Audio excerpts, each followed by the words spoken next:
The NFL is a league of legends. Names like Brady, Montana, and Mahomes echo through history, icons who turned greatness into a habit. But for every immortal, there's a player who burned bright and vanished. Yes, the NFL's one-hit wonders. Stars who teased immortality, only to leave us asking, what if? Today, we're crowning the biggest of them all.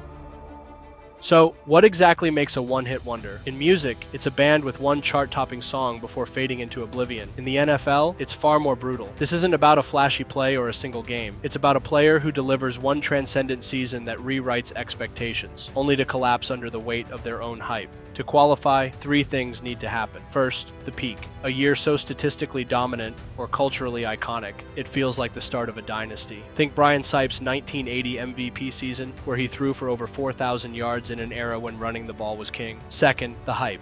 A moment so unforgettable, it etches them into pop culture. Like Ickey Woods' Ickey Shuffle, a touchdown dance so iconic, it overshadowed his own career. And third, the fall. A crash so spectacular, it erases all that potential. Injuries, controversies, or in Sipes' case, a single interception that doomed a city's Super Bowl dreams. But here's the kicker. To be the biggest one-hit wonder, the story can't just be about stats. It needs to haunt the NFL's imagination. A what if. So painful, it lingers for decades. So who fits the bill? Let's meet the contenders. First up, Brian Sipe. In 1980, this undersized quarterback from San Diego State did the unthinkable. He turned the Cleveland Browns, a blue-collar team in a blue-collar town, into must-see TV. Sipe threw for 4,132 yards and 30 touchdowns in an era when 3,000 yards was elite. He wasn't just good, he was MVP good. The Cardiac Kids became a phenomenon, pulling off last-minute wins that left fans clutching their hearts. But then came disaster. In the playoffs against the Raiders, with the game on the line, Sipes' coach called Red Right 88 a risky pass play. The throw was picked off, no Super Bowl, no legacy, just a single interception that still haunts Cleveland 40 years later. Sipe faded into the USFL, then coaching obscurity, a king crowned, and immediately dethroned. Next up,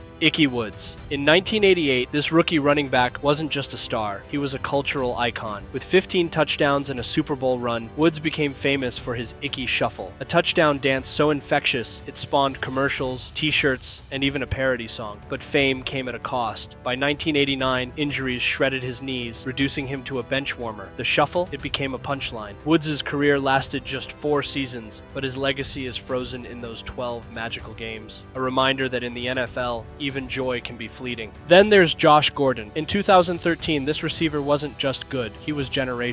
In just 14 games, he racked up 1,646 yards, more than Calvin Johnson or Julio Jones that year. But Gordon's story isn't about stats, it's about self-destruction. Suspensions for substance abuse derailed his career. The NFL's strict policies made him a cautionary tale. Teams kept giving him chances, hoping to unlock that 2013 magic. But the window closed. Today, Gordon's a footnote, a what-if for the ages. And let's not forget the honorable mentions. Peyton Hillis, a Madden cover star who vanished faster than his 1,000-yard season. Robert Griffin III, the 2012 Offensive Rookie of the Year, derailed by injuries. All contenders, but none quite capture the tragedy, the hype, and the haunting what if, or confusion as to how this was possible, of our top pick. While commentators today make the claim that Peyton Hillis is no doubt the biggest one-hit wonder of all time, simply because the guy was on the cover of Madden, he's barely better than many players, especially running backs, who will never be in this conversation. Maybe I'm spoiled by Saquon Barkley's immaculate 2,000-yard rushing season, but 1,000-yard seasons are just not that rare. You are simply wrong if you don't say Brian Sipe. So why does he stand above the rest after a fall higher than the honorable mentions? Let's rewind to 1980. The NFL was a different beast. Teams ran the ball 500 times a season and treated the forward pass like a novelty. But Sipe didn't get the memo. With a flick of his wrist, he turned Cleveland into a pass-happy circus, throwing for 4,132 yards and 30 touchdowns, numbers that would dominate today, let alone 1980. To put this in perspective, Bob Greasy, the quarterback of the only undefeated team in history, threw for just 2,160 yards a year prior, and never more than 2,500 yards. He wasn't just MVP, he was revolutionary. But stats alone don't tell the story. Sipes' Browns were the original underdogs. Nicknamed the Cardiac Kids, they won 7 games by a field goal or less, each a mini-movie of chaos. Let's rewind the tape. In Week 2 versus the Chiefs, when they were down 17-13 with 1:10 left, Sipe engineered a 72-yard drive, hitting Dave Logan for the go-ahead touchdown. The kicker? Logan was a backup receiver who dropped 3 passes that day.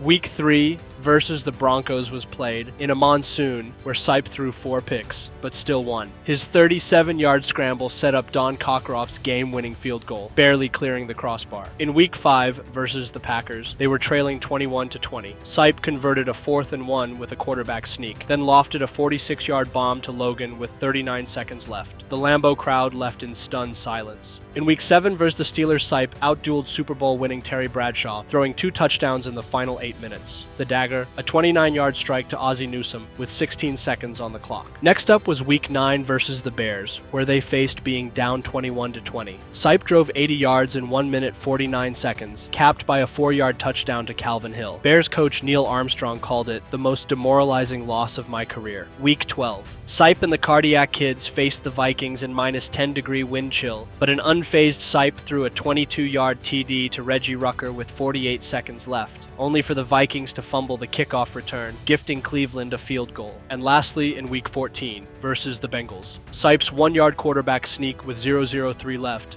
clinched the division. Fans stormed the field, tearing down goalposts. The NFL fined Cleveland $10,000 for failure to control spectators. Cleveland hadn't felt that kind of electricity since Jim Brown. Sipe wasn't just a quarterback, he looked like a late-blooming Hall of Famer. At 31, he transformed from a 13th-round draft pick into a folk hero. But then came the divisional round versus Oakland. With 49 seconds left, trailing 14-12, the Browns faced 2nd and 1 at the Raiders' 13-yard line. A field goal wins it. Instead, head coach Sam Rutigliano called Red Right 88, a pass play.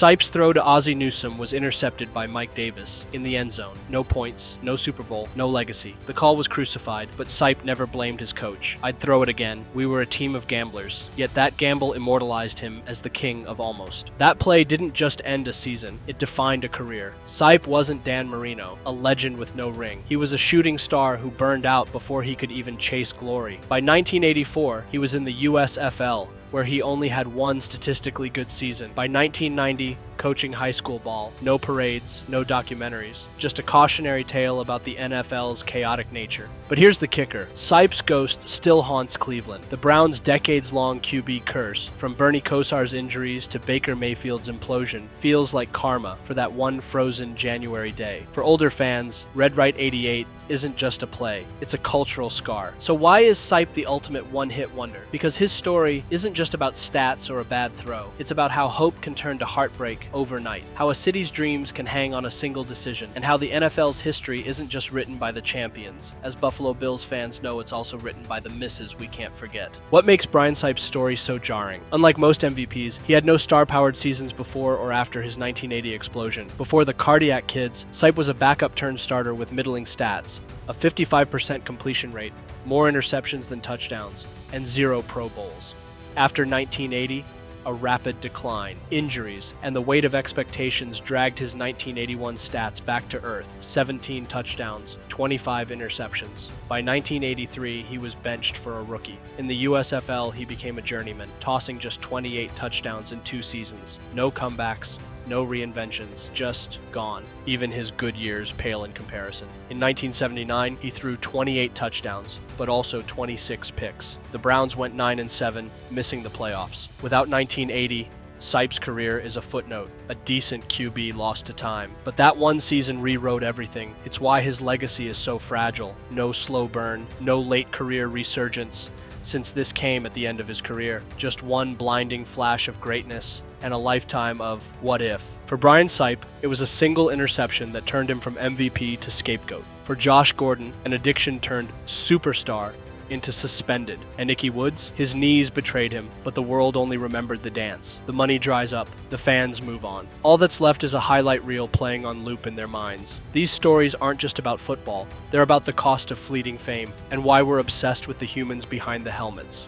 After weighing the stats, the stories, and the scars, it's clear why the title goes to Brian Sipe. Why? Because his 1980 season wasn't just a peak, it was a cultural reset for Cleveland. He gave a dying franchise life, then immediately broke its heart. The Cardiac Kids made football feel like a Hollywood script, until Red Right 88 ripped up the ending. No ring, no redemption, just a legacy of almost. Sipe's fall wasn't just about talent, it was about hope colliding with reality. And in that collision, he became the NFL's ultimate cautionary tale. Greatness isn't written in stats. It's etched in the moments we never forget.